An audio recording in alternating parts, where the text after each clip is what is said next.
Baik, pada video ini kita akan membahas soal tutorial 9. Video ini dibuat khusus karena pada saat pelaksanaan tutorial yang lalu saya terlupa untuk melakukan perekamannya. Jadi saat ini diberikan video yang saya rekam tanpa mahasiswa.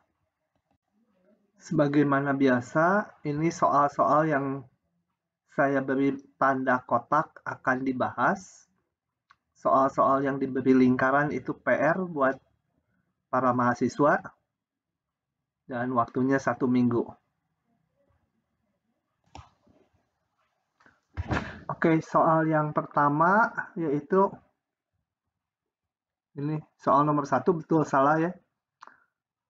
Jika F dan G mempunyai turunan dan limit F aksen limit X menuju A F aksen per G aksen ada, maka limit F per G sama dengan limit F aksen per G aksen. Itu salah ya. Ini salah. Kenapa salah? Oke, ini sebentar saya ambil pennya dulu. Ini salah. Kenapa? Karena ini syaratnya itu hanya untuk bentuk 0 per 0 dan tak hingga per tak hingga. Jadi untuk sembarang limit pembagian rumusnya tidak berlaku. Nah, soal nomor B. Jika limit fungsi F 0 dan limit fungsi G itu tak hingga, apakah benar bahwa limit F kali G 0? Ini juga salah ya, karena bentuk 0 kali tak hingga, ini kan 0 kali tak hingga, hasilnya nggak selalu 0, itu bentuk tak tentu, jadi ini salah. Nah, kalau mau dicari contoh penyangkalnya untuk bagian yang B ini, bisa kita lihat ke fungsi ini. Fx-nya saya ambil sama dengan X, kemudian Gx-nya sama dengan per X, dan kita amati limit X mendekati 0 dari kanan saja cukup mungkin.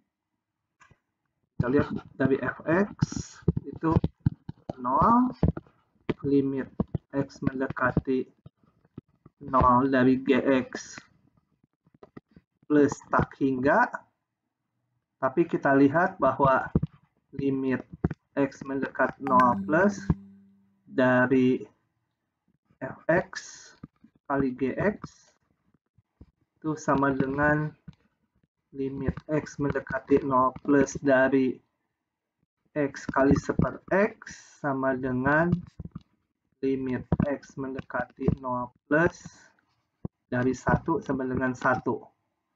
Jadi nilainya tidak 0 kalau kita bandingkan. Bisa juga diambil contoh yang lain. Misalkan ini bisa dihitung limit X mendekati 0 dari saya ambil F yaitu sin X, ya sin 6X itu, satunya lagi fungsi kotangan 2X. Ini juga sama bentuk 0 dan ini tak hingga ya. Nah, ini dihitung sendiri, diubah menjadi bentuk 0 per 0 atau tak hingga per tak hingga, lalu terapkan L'Hopital, nanti hasilnya ini juga tidak 0 nanti. Sekian gitu ya. Jadi ini sebagai contoh penyangkal bahwa memang bentuk 0 kali tak hingga hasilnya nggak selalu harus 0, bisa lain-lain. Kemudian nomor yang C, jika limit X mendekati A tak hingga dan limit G juga tak hingga, maka limit 4F min G sama dengan tak hingga. Ini juga sebenarnya bentuk tak hingga kurangi tak hingga ya. Tak hingga kurang tak hingga itu bentuk tak tentu. Jadi hasilnya bisa macam-macam. Jadi ini juga akan salah ya. Kalau mau dilihat contoh penyangkalnya dari yang C, bahwa hasilnya 4F min G bukan tak hingga, saya tulis coba dengan warna lain. Yang C itu, saya ambil fungsinya ini. Fx sama dengan 1 per X min 1 gitu ya. Saya ambil Gx-nya 4 kalinya. Gitu. Nah, kemudian saya amati limit X mendekati 1 kanan lah katakan dari Fx. Itu hasilnya tak hingga. Limit X mendekati 1 kanan juga dari Gx juga hasilnya tak hingga.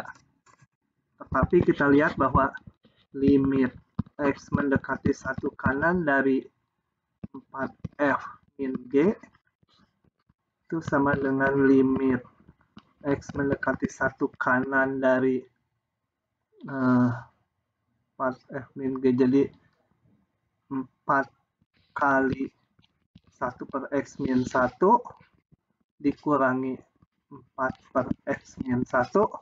Ini kalau kita hitung kan, ini kan fungsi 0. Limitnya 0. Bukan tak hingga. Oke, yang D. Jika limit ini sama dengan 5, maka ini tolong diganti kalimatnya. Ini maksudnya gini, diketahui limit X mendekati tak hingga F dibagi G 5. Jika G mempunyai asimtot datar Y sama dengan L, maka Y sama dengan 5L itu asimtot datar dari F. Betul atau tidak? Coba kita lihat. Saya coba kerjakan dulu. Aduh, ini sebentar agak kecil. Oke, warna lain lagi, yang D. Kita punya limit X mendekati tak hingga Fx dibagi Gx, diketahui 5. Kemudian limit X mendekati tak hingga, karena tadi ini asimtot datar dari G, artinya ini sama dengan L.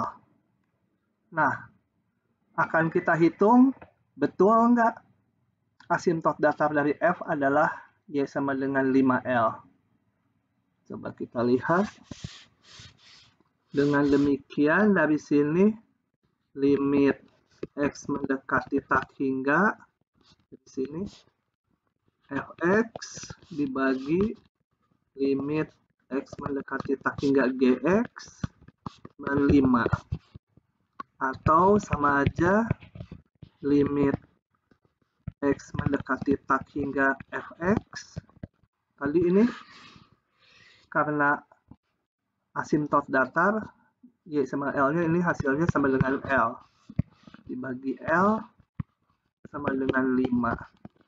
Atau limit X mendekati tak hingga dari Fx sama dengan 5L.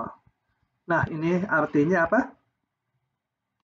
Y sama dengan 5L asimtot datar dari F. Jadi jawabannya betul ya. Oke. Nah, berikutnya kita bahas soal-soal selanjutnya. Yang E. Jika limit X mendekati tak hingga F dibagi G sama dengan 2, maka limit ini sama 0. Nah, ini mirip dengan soal yang D, jadi dijawab sendiri. Jawab sendiri. Ya, evaluasi sendiri. Yang F, limit ini X dibagi E pangkat X menuju tak hingga, ini bentuk tak hingga per tak hingga, kita gunakan L'Hopital. Jadi ini hitung sendiri. Hitung sendiri ya. Pakai L'Hopital nanti dapat limitnya. Jadi bisa disimpulkan benar salahnya. Nomor yang G. Nah, ini ada istilah fungsi satu tumbuh lebih cepat dari fungsi yang lain. Cara mengujinya itu dengan ditarik limit pembagian dari dua fungsi ini. Jadi kita hitung yang G, itu kita lihat limit dari X mendekati tak hingga dari, terserah mau F bagi G atau G bagi F, sama aja ya. Cuma nanti menyimpulkannya yang agak berbeda. Ini kita hitung. Kalau hasilnya tak hingga, berarti yang F tumbuh lebih cepat dari yang G. Ya, ini dua-duanya sama-sama tak hingga limitnya, tetapi yang ini jauh lebih cepat tumbuh sehingga limit pembagiannya menjadi tak hingga. Kalau limit ini nanti hasilnya ternyata 0, nah kalau 0 berarti yang G yang lebih gede gitu ya.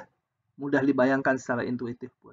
Jadi nanti kalau hasilnya 0, berarti fungsi G tumbuh lebih cepat dari yang F. Nah, sekarang kita hitung. Limit X mendekati tak hingga X pangkat 100 dibagi E pangkat X per 100. Ini bentuk tak hingga per tak hingga, saya boleh pakai L'Hopital. Kalau mau lengkap ditulis bentuk tak hingga per tak hingga. Saya gunakan teorema L'Hopital. Jadi diturunkan.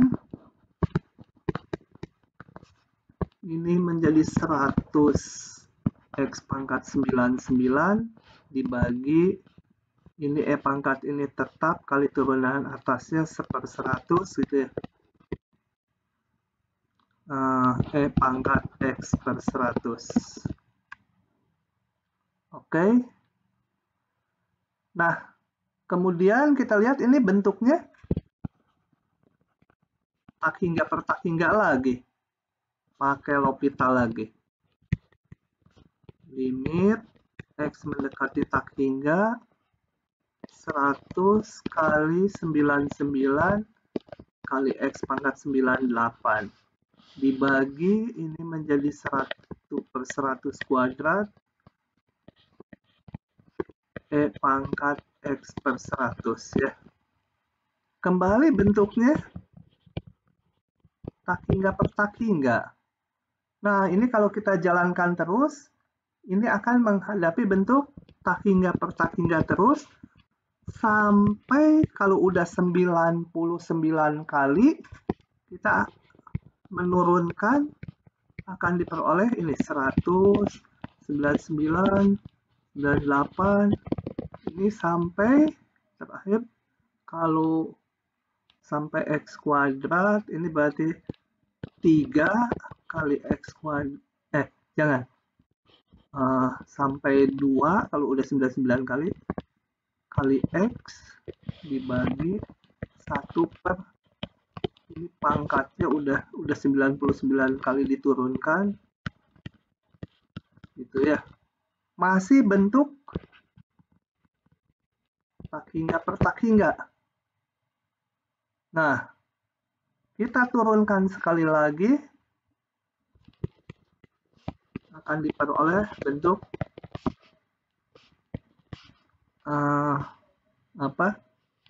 100 kali 99 kali 98 kali titik-titik kali 2 kali 1 gitu kan.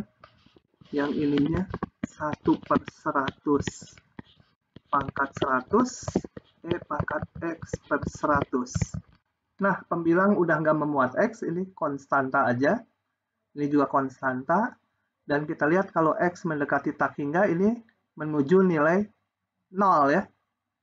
1 per ini. E pangkat X per serasutnya sih menuju tak hingga, jadi seluruhnya menuju ke 0. Oke, kalau kita lihat lagi, saya tulis di sini, ini ternyata tadi hasilnya adalah 0. Dengan demikian, mana yang lebih cepat? Jadi kita simpulkan, sebentar ganti bawah. Jadi G tumbuh lebih cepat dari F. Ya. G-nya lebih cepat besar, sehingga pembagian ini nilainya kecil menuju ke 0. Oke. Itu kemudian yang H saya jawab di pinggir sini ya, yang H. Yang H pinggir sini supaya terlihat. Misalkan F aksen besar 0 untuk semua X kecil 3. Saya gambar dulu. Ini tanda F aksen ya. Tanda F aksen. Kalau kecil 3, tandanya katanya besar 0. Ini. Nah, ya. Kemudian kecil 0 untuk setiap X besar 3. Jadi ini minus. F3 ada nilainya, jadi terdefinisi di 3. Maka F3 adalah nilai maksimum absolut dari F. Kalau kita perhatikan tandanya, berarti ini waktu di kiri 3 fungsinya monoton naik, lewat 3 dia monoton turun. Apakah ini di 3 titik maksimum lokal atau maksimum absolut? Nah, ini kalau fungsinya nyambung seperti ini, nyambung jadi kontinu, itu betul.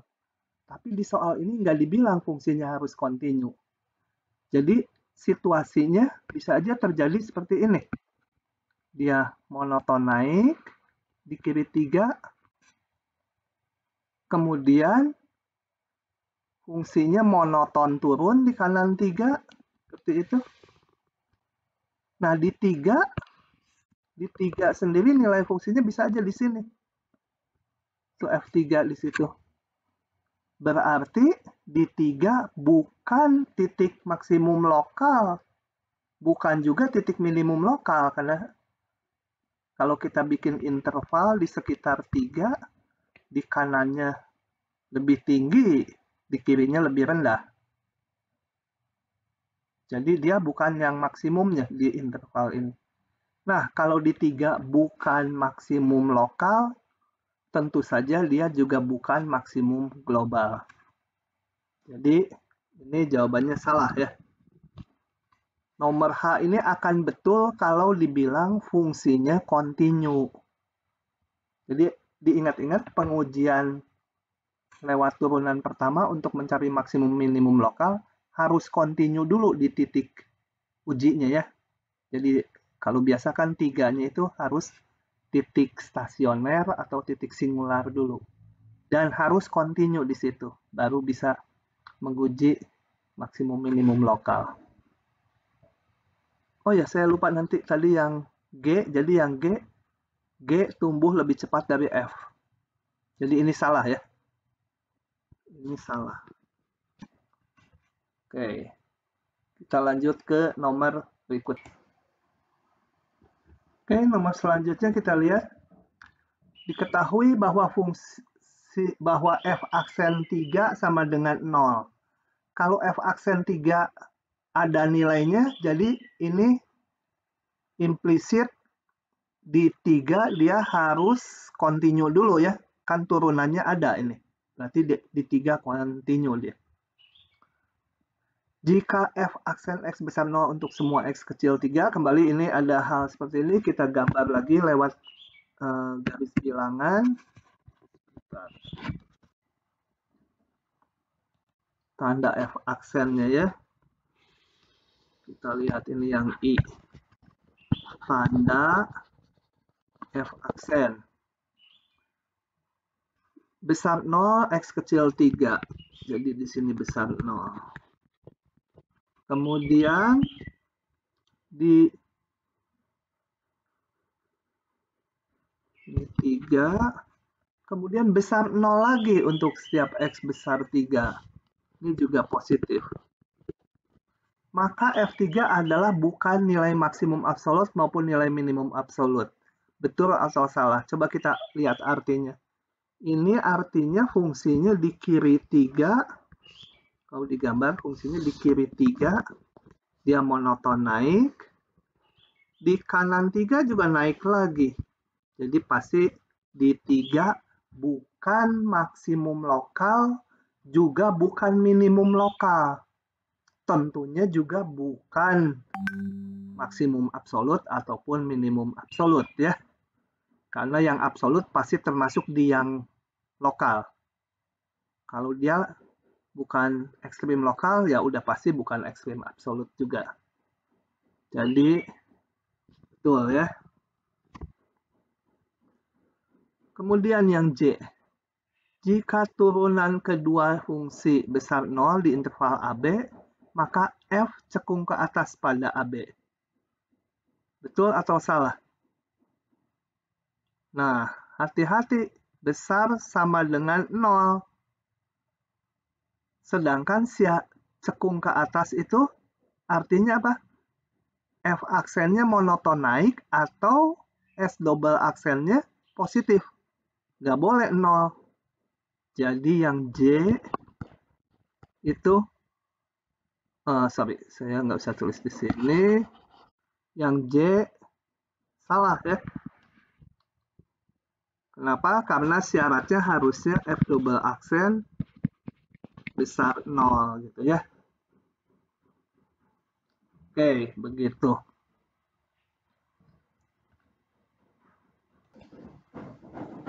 Nah, soal berikutnya. Grafik Y mutlak X cekung ke atas pada interval min 1, 1. Karena F aksen naik dari min 1 pada min 1,0 menjadi 1 pada ini. Nilai F aksen naik dari min 1 pada ini menjadi 1 pada 0,1. Nah, betul atau salah ya? Jawabnya apa? F aksen naik pada min 1, 0. Betul F aksen naik? Coba kita lihat. Y sama dengan mutlak X. Sama dengan min X dan X. X kecil sama dengan 0, X besar 0. Y aksennya di kuliah kita udah hitung bahwa di 0 nggak punya turunan, tapi di luar 0 ya min 1 kalau X kecil 0. Kalau ini kecil sama dengan nilai fungsinya, tapi turunannya seperti ini. Oke. Katanya nilai F aksen naik dari min 1 di interval ini, di interval min 1 sampai 0, hanya dilihat di sekitar 0 ya, dan menjadi 1. Ini salah ya, karena apa?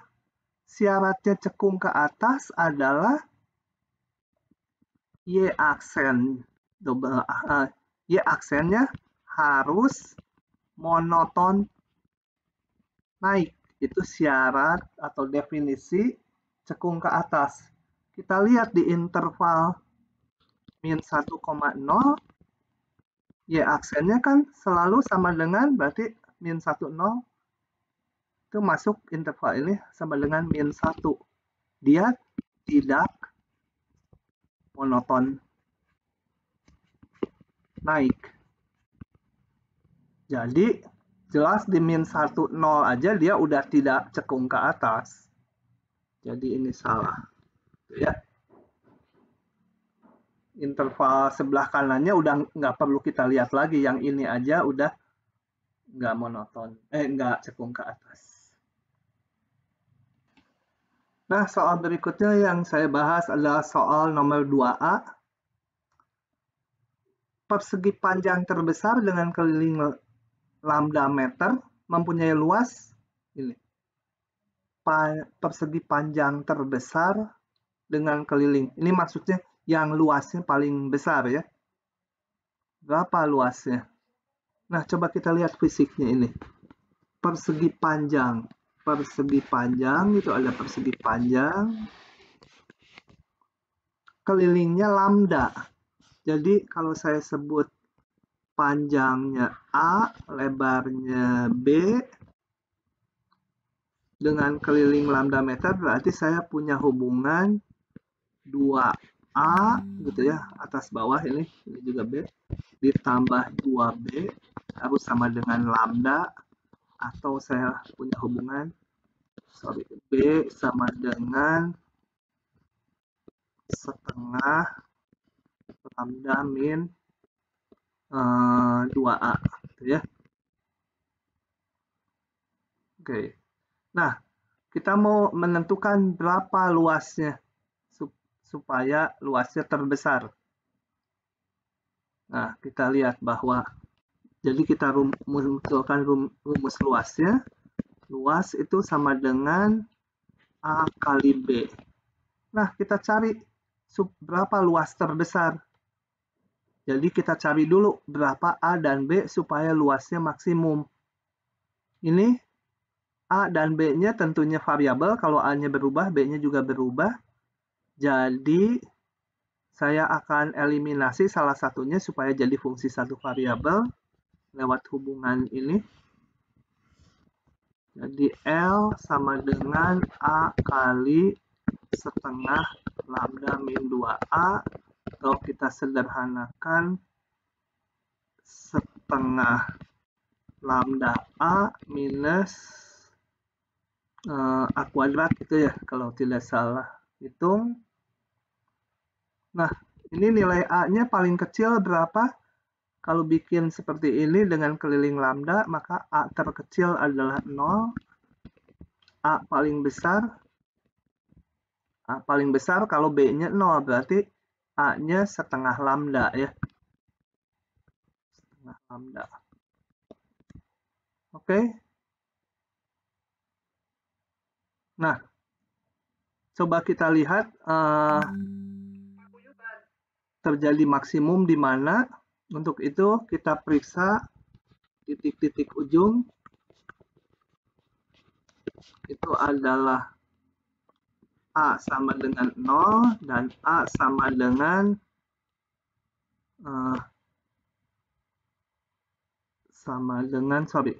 kalau ini berarti tadi saya salah sedikit. Kalau B-nya 0 berarti persegi panjangnya cuma garis lurus aja ya, mendatar. Itu panjangnya lambda gitu ya. Kemudian kita cari titik stasionernya. Titik stasionernya adalah ini salah lagi. Kalau persegi ini tadi saya salah ujungnya. Kalau persegi panjang dan berupa lurus aja B-nya 0, berarti panjangnya ini atas bawahnya ini berarti tadi betul ya, setengah lambda. Ada 2 gitu, seolah kayak gitu. Cuma ini A, atasnya A, B-nya 0, jadi terjadi seperti gambar di atas.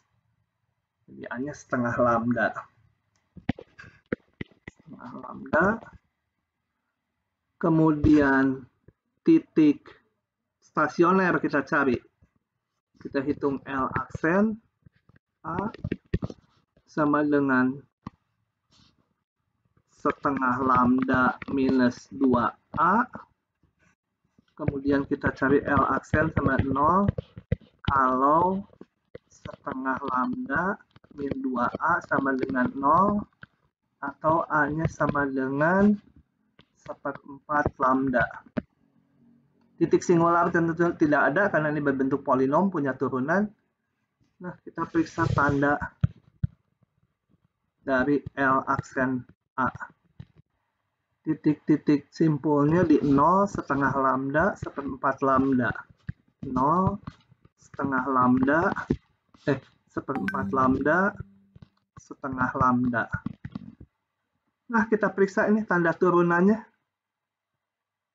Antara 0 sama seperempat lambda itu, antara 0 seperempat lambda itu positif ya. Kemudian kalau A-nya agak besar, antara seperempat lambda sampai setengah lambda, ini masukkan ke turunannya didapat negatif. Nah, dengan demikian kita peroleh A sama dengan seperempat lambda titik maksimum lokal. Dan dia menjadi maksimum global. A sama dengan seperempat lambda juga maksimum global. Kenapa? Kalau kita perhatikan grafiknya, coba grafiknya, ini A, ini L-nya, antara 0 sampai seperempat lambda, dia grafiknya turun. Naik. Karena positif turunannya. Turunannya positif jadi naik. Kemudian seperempat lambda sampai setengah lambda turun. Jadi ini maksimum lokal sekaligus maksimum absolut. Nah, setelah dapat A-nya, kita bisa hitung B-nya tadi dari mana? Ini B-nya. Jadi B-nya saya bisa hitung setengah lambda min 2 kali A, 2 kali seperempat lambda, diperoleh seperempat lambda juga. Jadi luas maksimumnya sama dengan A kali B, sama dengan 1/16 lambda kuadrat. Ya, A kali B. Jadi 1/16 lambda kuadrat. Oke, itu nomor 2A. Agak panjang ya. Oke, kita bahas soal yang berikutnya. Kurva F cekung ke atas pada interval J sama dengan A, B jika F aksen apa? Ini cekung ke atas berarti ini isinya monoton naik ya. Itu definisi cekung ke atas. Kemudian berikutnya, titik C, FC adalah titik belok kurva jika F apa? Pada C. Kalau titik belok itu kan kurvanya dari cekung bawah rubah jadi cekung atas atau cekung atas jadi cekung bawah gitu ya. Artinya di titiknya tempat perubahan kecekungan F harus kontinu dulu ya. Harus kontinu pada C dan kurva berubah dari ini ke ini atau dari berubah dari cekung ke bawah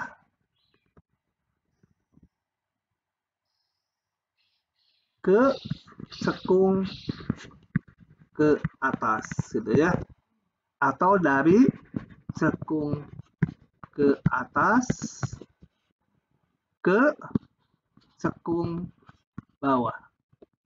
Jadi titik belok itu adalah tempat terjadinya perubahan kecekungan. Oke.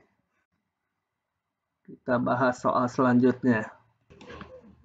Oke, soal selanjutnya coba nomor 2D. Diketahui bahwa untuk setiap X, turunan kedua besar 0, turunan kedua dari F besar 0, turunan kedua dari G besar 0.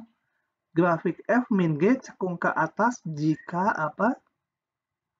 Coba kita lihat. Saya sebut HX sama dengan, ini jawaban yang D, sama dengan Fx min Gx. Tentunya dia akan cekung ke atas jika ini ya, cekung atas bila H aksen harus besar 0 ya, yang sama dengan kalau pengurangan berarti F double aksen X min G double aksen X harus lebih besar 0 supaya cekung ke atas. Jadi syaratnya F double aksen X harus lebih besar dari G double aksen X. Ya, F ini harus lebih besar dari G double aksen X. Oke. Diketahui bahwa untuk tiap X, Fx besar 0. Fungsinya positif. Turunan 2-nya positif. G juga demikian. Grafik F kali G cekung atas bila apa? Ya, kita hitung lagi aja seperti soal sebelumnya. Saya punya, sebut aja sekarang Px gitu ya. Sama dengan F kali G. Kembali syarat cekung atas berarti turunan 2-nya harus positif. Kita lihat P aksen X itu sama dengan F aksen G ditambah F G aksen gitu ya. Kemudian saya punya turunan 2-nya, turunan 2F kali G, yang ini perkalian lagi ya, menjadi ditambah ini tetap G aksen, ditambah sekarang yang ini F aksen G aksen, ditambah tetap ini turunan 2, atau saya sederhanakan dulu F double aksen G ditambah 2F aksen G aksen ditambah F G double aksen. Ini kalau diinginkan F kali G cekung atas, berarti ini harus positif. Tuh.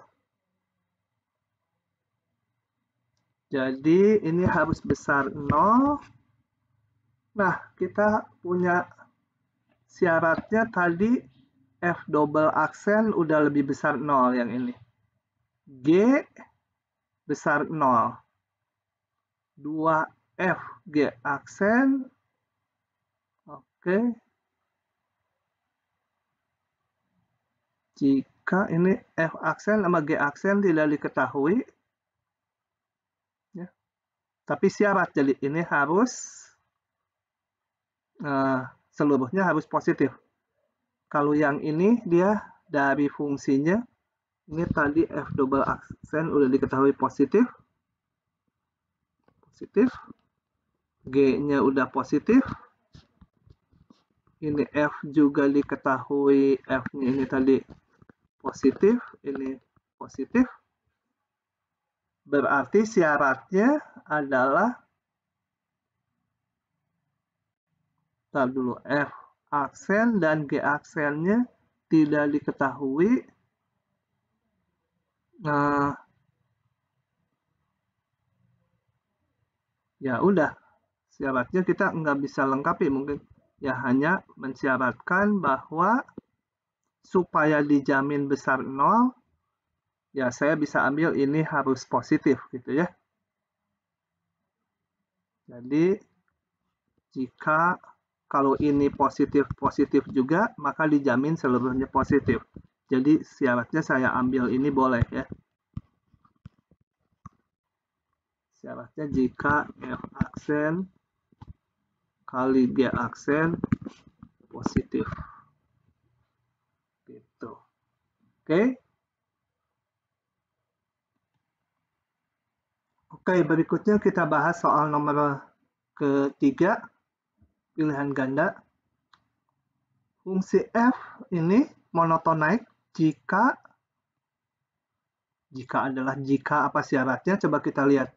Kapan dia monotonaik? Yaitu kalau turunannya positif. Kita uji, jadi kita hitung F aksen X-nya.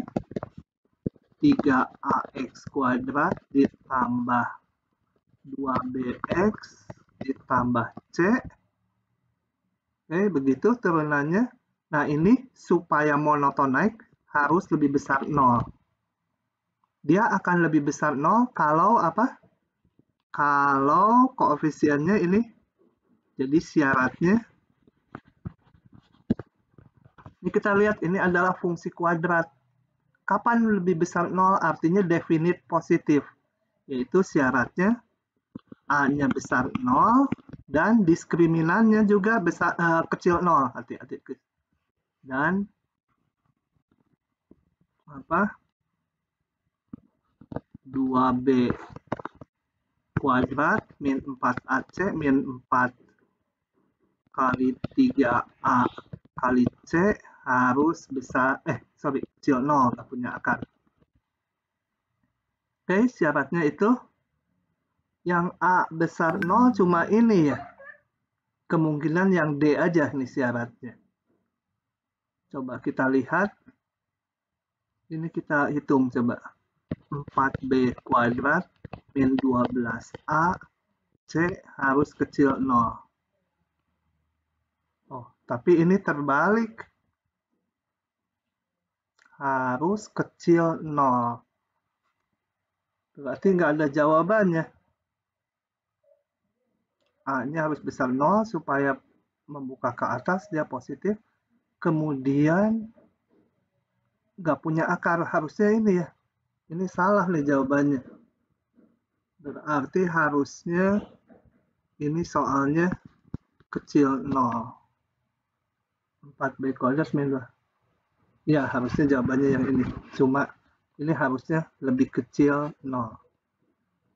Oke, itu jawaban nomor 3. Oke, soal berikutnya. Coba. Diketahui F aksen lebih besar 0, G aksen besar 0, dan G-nya nggak pernah 0 untuk setiap X. Fungsi F kali G monotonik jika, coba kita lihat, monotonik syaratnya adalah turunannya positif ya. Jadi kita periksa aja. Saya sebut fungsi Hx sama dengan Fx kali Gx.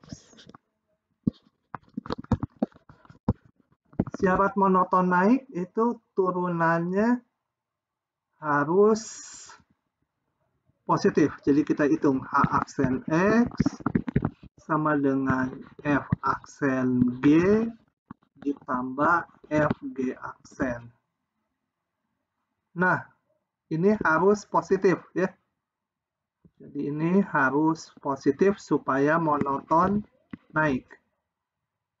Kita diketahui dari soal ini sudah positif. Kemudian sebentar, F-nya juga F aksen udah positif. Begitu. Jadi syaratnya ya udah F aksen G ditambah Fg aksen besar 0. Kita cocokkan dulu dengan ini. Yang ini salah tentunya. Yang kedua, F aksen G aksen nggak ada. Faktor F aksen G aksen, yang B juga salah. Kalau yang ini coba. F aksen. Jadi dari sini saya rumuskan. Kalau mau menyamakan yang C berarti ekuivalen dengan F aksen G lebih besar dari minus Fg aksen, atau F aksen harus lebih besar. Kita lihat bahwa G-nya tidak 0. Ya, kita nggak bisa membagi dengan G ya, karena G-nya nggak tahu positif negatifnya. Jadi ini nggak bisa juga, nggak cocok ya. Dari sini kita nggak bisa, dari sini kita tidak bisa membentuk ini. G aksen X per Gx itu. Ini Nggak bisa merumuskan ini. Yang C jangan salah. Yang D, coba yang D kita coba dengan dibagi G aksen semuanya. Dari sini saya punya F aksen G ditambah F G aksen besar 0. Kalau saya bagi dengan G aksen, kedua ruas sama aja ya. Karena G aksen udah positif. Atau sama aja, apa? Ini itu ekivalen juga kalau saya susun menjadi F aksen G dibagi G aksen. Yang bagian ini pindah ke kanan menjadi lebih besar dari minus F. Nggak cocok ini. Yang cocok ini ya. F aksen G dibagi G besar dari minus X. Jawabannya ini. Agak sial kita. Baru dapat jawaban yang benar yang terakhir. Oke. Kita lihat soal selanjutnya. Oke, soal berikutnya soal nomor 6. Jika turunan fungsinya seperti ini, maka ini titik belok minimum lokal. Kita periksa tanda F aksen dulu karena menyangkut maksimum minimum lokal di jawabannya. Kita periksa tanda F aksen X. Ini udah turunannya, berarti titik pembuat nolnya di 3 dan di 5. Kecil dari 3, yang ini selalu positif, nggak usah kita perhatikan. Kecil dari 3, tandanya berarti negatif. Kemudian antara 3, 5 juga masih negatif. Di atas 5 baru positif.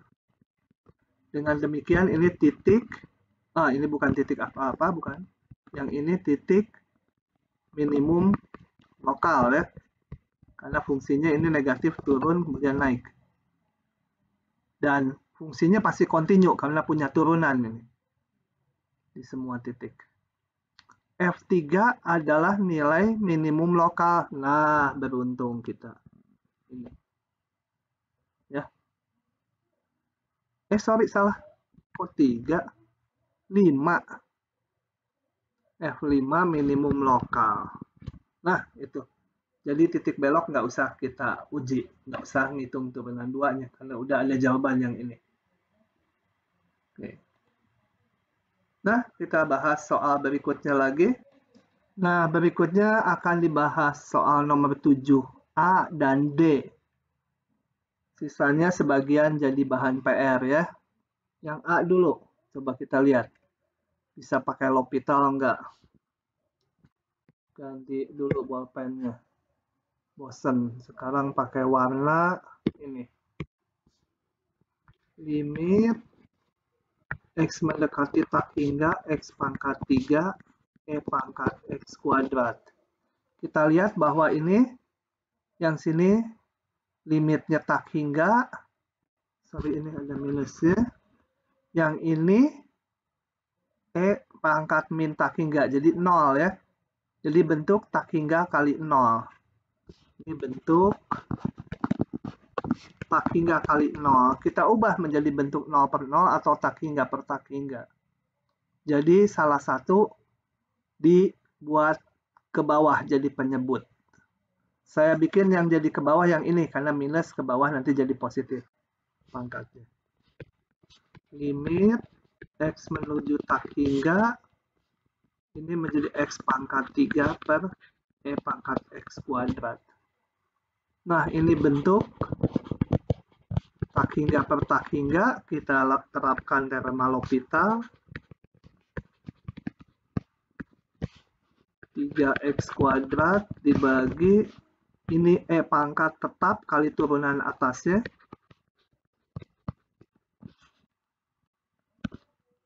Oke, ini masih sederhanakan dulu aja. 3/2 ini X dibagi E pangkat, ini ada minus, sorry,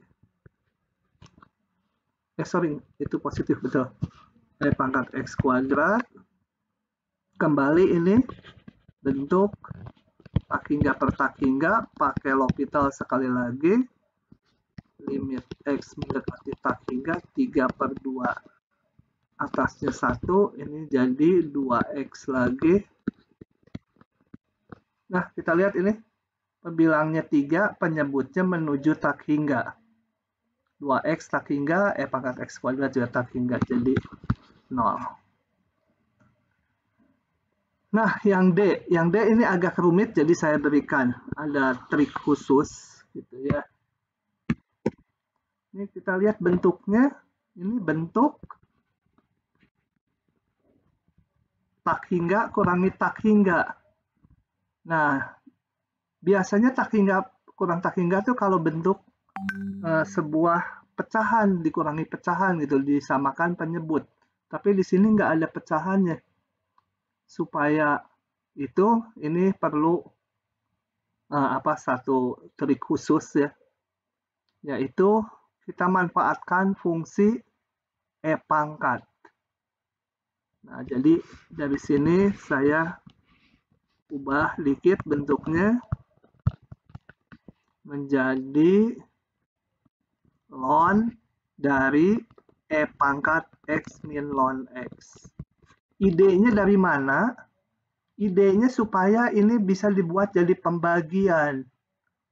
Ini kan sama dengan limit X mendekati tak hingga ln E pangkat X dibagi E pangkat min ke bawah pangkat ln X gitu ya. Diturunkan ini pangkat minus ya. Nah, jadi pembagian, sederhanakan dulu. Ln E pangkat X dibagi E pangkat ln X ya X. Nah, begitu. Kemudian karena ln fungsi yang kontinu, limitnya bisa masuk. Ln dari limit X mendekati tak hingga E pangkat X per X. Ini bentuk 0 lagi. Tak hingga per tak hingga ya. Saya terapkan L'Hopital dari limit X mendekati tak hingga E pangkat X ada turunannya E pangkat X, bawahnya 1. Kembali ini limitnya tak hingga, tapi kita nggak boleh menghitung ln tak hingga. Akalin sedikit karena ln fungsi kontinu, limitnya mau saya bawa lagi ke depan. Ya. Limit X menuju tak hingga ln E pangkat X saja. Oke. Dan ini sama dengan limit X mendekati tak hingga dari ln E pangkat X ya X sendiri sama dengan tak hingga. Begitu. Moga-moga dipahami. Kita bahas soal berikutnya lagi. Baik, soal berikutnya yang akan dibahas adalah soal nomor 8. Urutkan fungsi-fungsi berikut menurut laju pertumbuhan jika X menuju tak hingga. Dari yang paling cepat ke yang paling lambat. Coba kita bandingkan dulu dua buah pasangan fungsi yang secara cepat atau secara trivial terlihat mana yang lebih cepat. Antara ini dengan ini dulu itu mudah. Tentunya yang paling cepat adalah 3 pangkat X ya. Jadi 2 pangkat X lebih lambat. Saya simbolkan ini aja ya. Itu akan hubungannya seperti itu.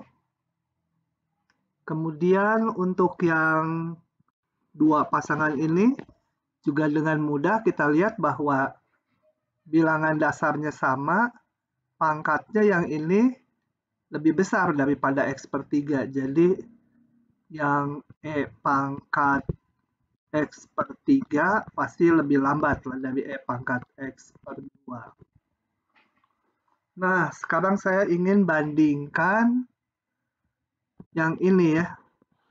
Dua ini. Coba kita bandingkan. Nah, ini tidak terlihat langsung. Jadi kita harus lakukan proses limit. Saya tarik limit X mendekati tak hingga dari terserah mana kurangi mana. Katakan E pangkat X per 3 saya bandingkan dengan 2 pangkat X. Kita hitung limitnya. Limit X mendekati tak hingga, ini saya tulis menjadi E pangkat sepertiga pangkat X gitu ya, sama aja. Ini kita lanjutkan hitung. Menjadi 3 akar E dibagi 2 seluruhnya dipangkatkan X gitu. Nah, kita lihat bahwa 3 akar E itu lebih kecil dari 2 ya. Jelas lebih kecil dari 2. Nah, jadi ini di sini 3 akar E itu salah nulis. 3 akar pangkat 3 dari E itu lebih kecil dari 2 sehingga 3 akar E dibagi 2 itu bilangannya lebih kecil dari 1 ya. Tapi tentunya ini positif ya. Nah, bilangan di antara 0,1 dipangkatkan X, X-nya mendekati tak hingga, ini akan bernilai 0 ya. Karena ini kurang dari 1 seluruhnya. Dengan demikian kita simpulkan apa? E pangkat X per 3 tumbuh lebih lambat dari 2 pangkat X. Lebih lambat. Jadi dari situ saya bisa menyambung E pangkat X per 3 dengan yang ini. Dua ini bisa saya satukan. Jadi saya punya, sementara kasih warna merah dulu, paling cepat kali 3 pangkat X, di antara 3 itu 2 pangkat X, kemudian ini tadi lebih lambat, karena limitnya 0. Jadi ini E pangkat X per 3. Gitu ya, lebih lambat dia. Nah, kemudian E pangkat X per 2, coba kita hitung lagi. E pangkat X per 2 jatuh di mana? Kita bandingkan lagi dengan 2 pangkat X. Coba saya hitung lagi. Sekarang untuk mengetahui ini harus menyisip di mana di sini. Saya bandingkan dengan 2 pangkat X. Limit X mendekati tak hingga E pangkat X per 2 dibagi 2 pangkat X. Limit X menuju tak hingga. Ini menjadi akar E, itu ya, E pangkat setengah pangkat X. Atau gini dulu lah, E pangkat setengah dibagi 2 pangkat X. Limit X menuju tak hingga dari akar E dibagi 2 pangkat X. Akar E itu 2,7 sekian. Diakarkan, dia kurang dari 2 ya, karena akar 4, 2. Akar 2,7 ya, kurang dari 2. Jadi ini akar E per 2 itu kurang dari 1. Sehingga ini limitnya menjadi 0. Nah, kita lihat bahwa sekarang saya punya Ini tadi limitnya 0, berarti E pangkat X per 2 juga lebih lambat dari 2 pangkat X. Oke, jadi dia harus nyisip di sini ya. E pangkat X per 2 harus nyisip di sini. Karena dia lebih besar, tadi lebih lambat, lebih cepat dari E pangkat X per 3, tapi lebih lambat dari 2 pangkat X. Sehingga kalau seluruhnya saya rangkai, diperolehlah kesimpulan paling lambat E pangkat X per 3, kemudian E pangkat X per 2, kemudian 2 pangkat X, kemudian 3 pangkat X. Ini maaf, notasinya sebenarnya harusnya bukan lebih kecil, tapi ini mau menyatakan ini paling lambat, ini kedua, ini lebih cepat, ini paling cepat. Begitu adalah jawaban nomor 8A.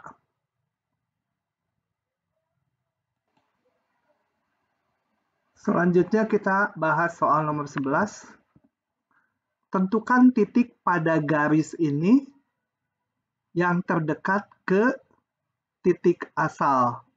Ini ada 2 soal. Satu lagi, tentukan titik pada garis ini yang terdekat ke titik 2,0.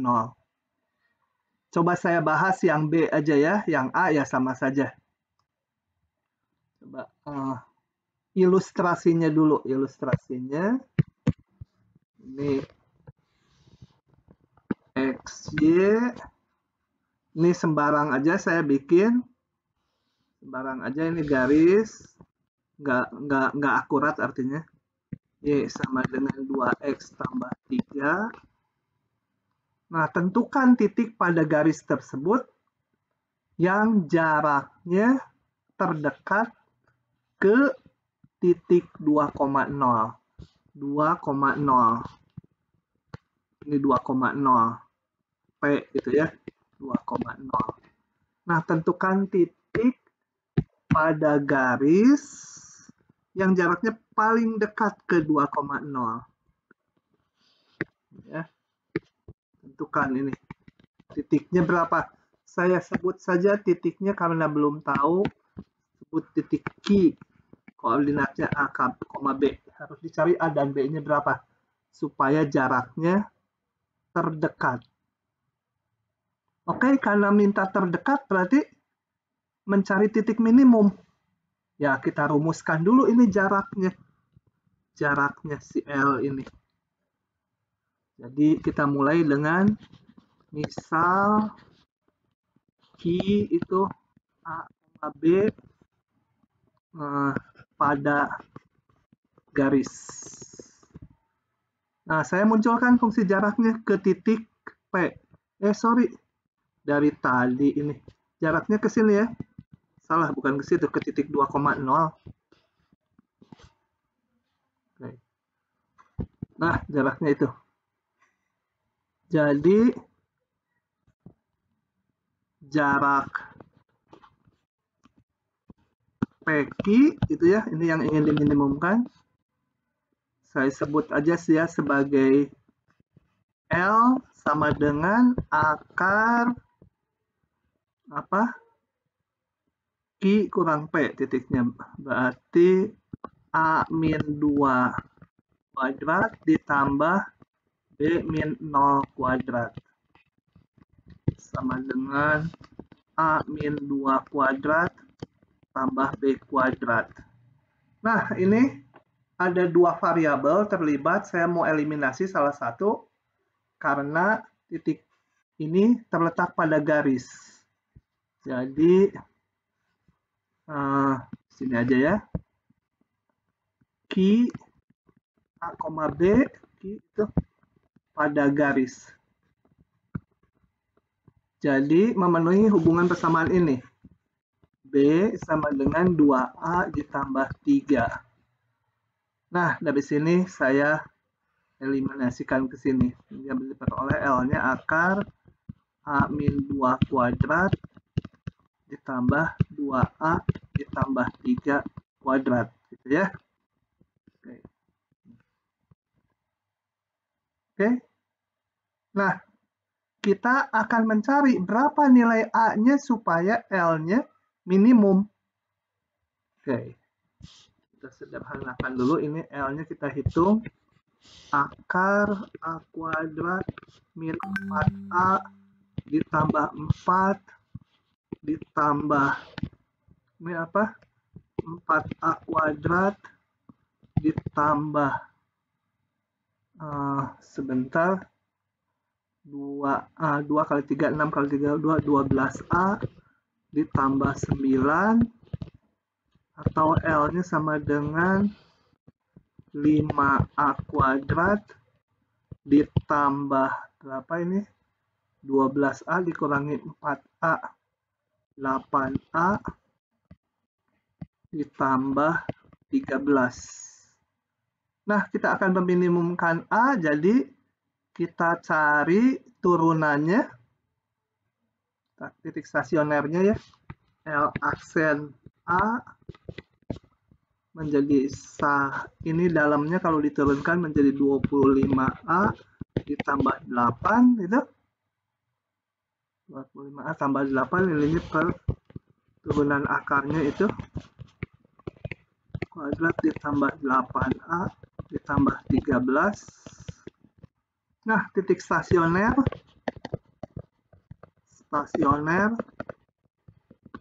A sama dengan 8 per minus 8 per 25 ya, min 8 per 25 supaya ini pembilangnya 0. Titik singular kita berusaha cari dari sini kalau yang di dalam akar 0.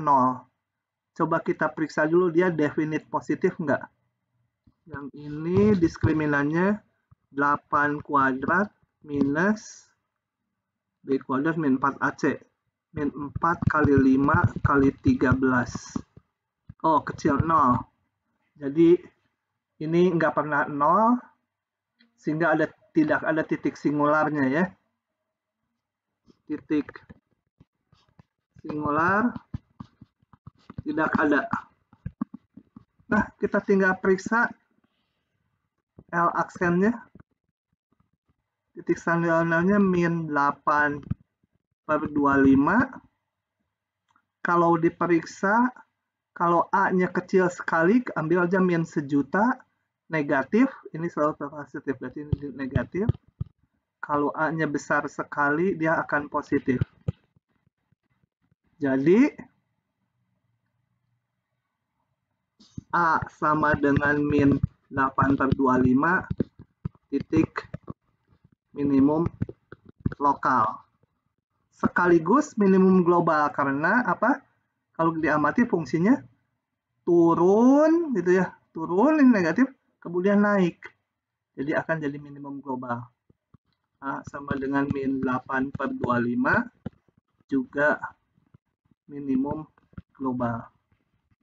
Nah, A-nya udah dapat, B-nya tinggal hitung tadi dari persamaan ini. B-nya 2A tambah 3 ini. B sama dengan 2A tambah 3 sama dengan min 16 per 25 tambah 3 sama dengan 9 per 25. Nah, jadi titik terdekatnya,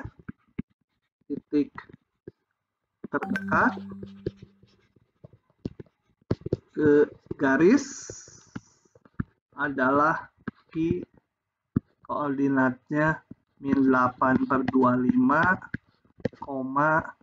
29 per 25. Oke, begitu.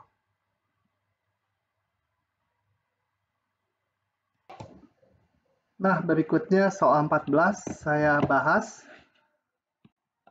Hendak dibuat sebuah kotak dengan volume V, berarti V-nya konstanta, dan alasnya berbentuk persegi.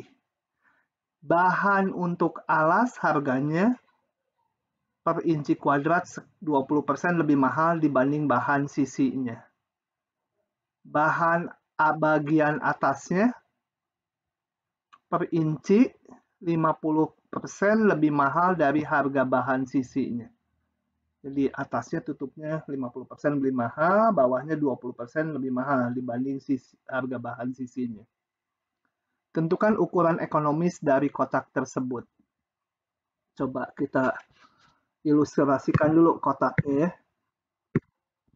Jadi ada kotak gitu. Ya agak kepala gambarnya dari atas.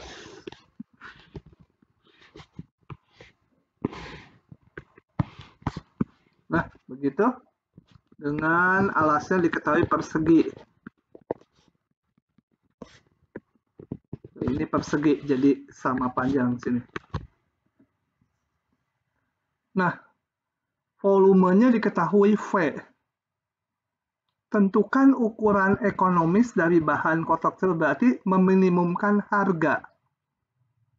Nah, harganya di sini tidak disebutkan. Kita misalkan aja. Misal harga bahan untuk sisinya itu berapa, konstanta lah, P rupiah gitu ya per inci kuadrat. Nah, karena mau meminimumkan harga, kita hitung atau kita munculkan rumus harga bahan. Harga bahan bergantung ke ukuran kotaknya. Jadi saya misalkan aja ukuran kotaknya ini sisi sini A, itu ya ini jadi A karena bawahnya persegi diketahui. Tingginya katakan B gitu ya. Oke. Jadi kita punya volumenya. Dihitung dulu volumenya. Volumenya harga bahannya. Harga bahan itu adalah alasnya, kita hitung harga bahan saya sebut apa ya, fungsi H gitu ya. A sama dengan alasnya itu A kuadrat. Harganya sekian tapi lebih mahal. Ini harga bahan dari sisi. Alas 20% lebih mahal. Jadi 1,2 kali luas alas. Kali P itu ya. P-nya konstanta ini. Harga bahan per inci kuadrat untuk yang sisi. Ditambah alasnya. Kemudian dinding sisinya ini A kali B. Ya, sini juga A kali B, tingginya B kan ini semua.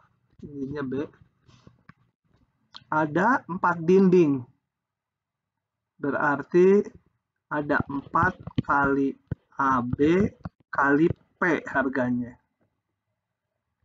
Atasnya harganya lebih mahal 50%. Berarti untuk atas 1,5 kali atasnya tentunya ini A juga ya sisinya. A kuadrat dikali ini. Oke. Nah, jadi di fungsi H ini, yang P ini si konstanta, harga per inci persegi. Sedangkan A dan B-nya itu yang menentukan ukuran kotak. Jadi ada 2 variabel, ada A, ada B. Kita harus membuat H ini menjadi fungsi 1 variabel. Dapat dari mana? Dari sini. Volumenya V. Jadi kita punya rumus hubungan A dan B dari situ. Volume itu sama dengan apa?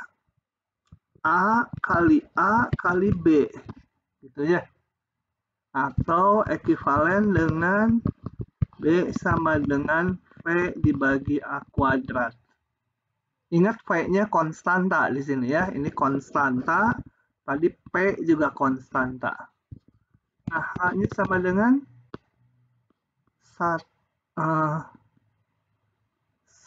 yang saya ganti enakan mana ya, nggak apa-apa. 1,2 kali A kuadrat P ditambah 4A kali B-nya saya ganti dengan V per A kuadrat kali P ditambah 1,5 A kuadrat P. Atau kalau kita sederhanakan menjadi ini 1,5, 1,2, 2,7 A kuadrat P ditambah 4 P per A kuadrat. Jangan bingung dengan kerumitan simbol-simbolnya. Ingat bahwa V dan P itu konstanta. Ya. Jadi yang variabel hanya A-nya saja. H. Jadi ini H fungsi dari A. Saya tulis ini H fungsi dari A. Nah, selanjutnya tinggal untuk kita harus meminimumkan H. Kita mencari, jadi dicari A-nya berapa supaya H minimum. Nah, caranya standar. Cari titik ujung, titik stasioner, titik singular, kemudian periksa H aksen, nanti diperoleh titik minimum lokalnya, nanti dilihat dari situ apakah itu menjadi minimum global. Oke, detailnya sendiri ya. Jadi kalian harus hitung, ini nggak dibilang, ujungnya nggak ada, jadi harus hitung H aksen A. Sekian, kemudian cari H aksen A sama dengan 0 kalau A-nya sama dengan sekian. Kalau ada yang turunannya nggak ada, itu jadi titik singular. Tapi ini rasanya turunannya polinom ada, ini menjadi A pangkat 3, A-nya 0 nggak masuk di daerah definisi, jadi nggak ada titik singular nanti kalau dihitung. Nah, setelah dapat titik stasioner, periksa tanda F aksen, seperti itu, tanda H aksen A. Ya. Nah, nanti diperoleh titik minimum lokal yang nanti akan berakibat juga jadi minimum global karena akan didapat hanya satu titik. Oke, sisanya detailnya dikerjakan sendiri. Begitu. Oke, saya akan lanjut ke soal berikutnya. Nah, berikutnya kita bahas soal nomor 16. Sebuah persegi panjang dibuat di atas sumbu X, dan di bawah parabola ini. Ini parabolanya, jadi ini parabola yang warna merah. Y sama, sebentar, kegedeannya. Y sama dengan 12 min X kuadrat, itu parabola yang merah. Kemudian dibuat persegi panjang seperti ini, sehingga kedua titik ujung persegi panjang menyentuh parabola ini, ujungnya menyentuh gitu ya. Tentukan ukuran dari persegi panjang yang memberikan luas maksimum. Berarti kita harus menentukan berapa panjang dan lebarnya supaya ini luasnya maksimum. Kembali kalau soal cerita seperti ini, kita bereferensi dari pertanyaannya yaitu mau memaksimumkan luas. Jadi harus merumuskan luasnya. Untuk merumuskan, saya harus tahu panjang lebarnya. Nah, ini karena di grafik, saya akan notasikan di sini katakan dari sumbu koordinat sampai persegi panjang ini lebar, setengah lebarnya itu saya sebut X gitu ya. Mau pakai A, B, C juga boleh. Nah, kemudian jadi persegi panjang ini panjangnya 2X ya. Tingginya berapa ini tingginya? Tingginya adalah kan ini X, ini nilai di grafik yaitu 12 min X kuadrat. Dengan demikian saya punya luas persegi panjang pakai simbol L aja, berdasarkan notasi tadi itu panjangnya 2X, tingginya 12 min X kuadrat gitu ya. Oke. Sama dengan 24X min 2X pangkat 3. Nah, fungsinya udah terbentuk. Jadi kita akan menentukan berapa X-nya. Kalau udah dapat nilai X-nya, menentukan berapa X-nya supaya luasnya maksimum. Kalau udah dapat X-nya ya ukuran persegi panjangnya 2X dan tingginya 12 min X kuadrat. Coba ini kita hitung aja karena sederhana, jadi saya mau menghitungnya. Kalau rumit saya males ngitungnya. L aksen X sama dengan 24 minus 6X gitu ya. Titik stasioner L aksen X sama dengan 0 dipenuhi 24 min 6X sama 0. Jadi ini didapat X-nya sama dengan 24 bagi 6, 4 ya. Oke, itu titik stasioner. Titik singular tentunya nggak ada. Ini bentuknya polinom, nggak ada singularnya. Nah, kita periksa tanda L aksennya. Tanda L aksen X. Tandai dulu titik stasionernya di 4. Nah, kita lihat. Di kiri 4 turunannya positif ya. Di kanan 4 kalau X-nya besar sekali dia negatif. Jadi 4 titik maksimum lokal. Karena fungsinya tadinya naik kemudian turun, nggak berubah lagi ya. Naik terus kemudian turun di 4. Jadi ini X sama 4 ya. X sama juga titik maksimum global. Jadi ukuran kotak adalah panjang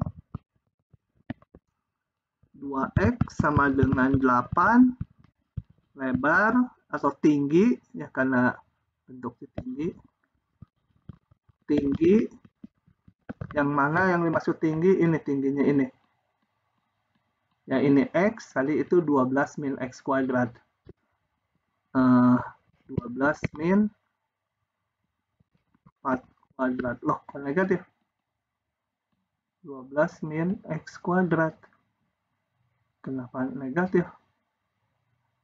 Ada yang aneh, salah hitung paling saya. X-nya betul 4. Betul ya, coba dihitung ulang dulu.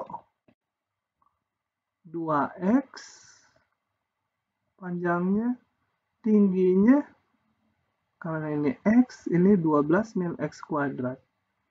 24X min 2X pangkat 3. Oh, salah ngitung ya. Ini turunannya salah. Ini 6X kuadrat. Sorry, kita ulangi ya. Jadi ini harus diulang deh. Oke, kita ulangi dulu, salah ngitung. Pantas dapatnya juga hal yang tidak masuk akal ya, ini masa negatif. Tingginya. Ini berarti kuadrat itu. Jadi saya dapat X kuadratnya 24 dengan 4. X-nya sama dengan plus min 2. Negatif tentunya nggak dipakai. Yang dipakai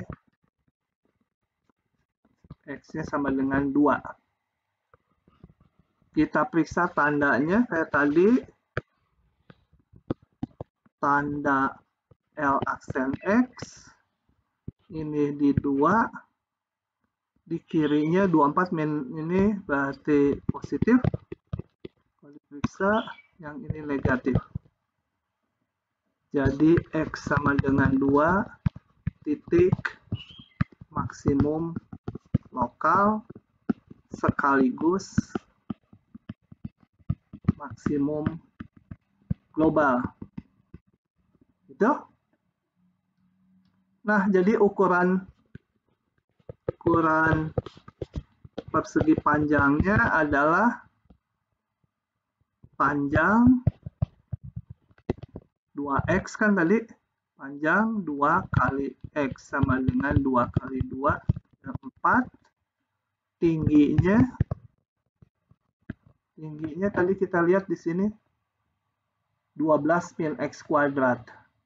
12 min x kuadrat sama dengan 12 min 2 kuadrat. Nah, sekarang sih masuk akal. 12 dikurangi 4, 8. Oke, itu adalah ukuran persegi panjang supaya luasnya maksimum. Oke. Nah, saya rasa sisanya masih cukup banyak soal-soal berbentuk cerita untuk kalian latihan. Ini perlu latihan dengan baik karena apa? Soal-soal yang model cerita seperti ini, kalian harus bisa merumuskan fungsinya. Kalau sudah bisa merumuskan fungsinya, itu biasanya ya mudah. Tinggal cari titik stasioner, titik ujung, titik singular, periksa tanda turunan, nah nanti didapat titik ekstrim lokalnya. Oke, sisanya baik yang ditandai seperti ini untuk PR, ataupun yang nggak ditandai, harap kalian kerjakan untuk latihan. Ini akan sangat membantu saat nanti ujian. Oke, terima kasih. Sekian dahulu.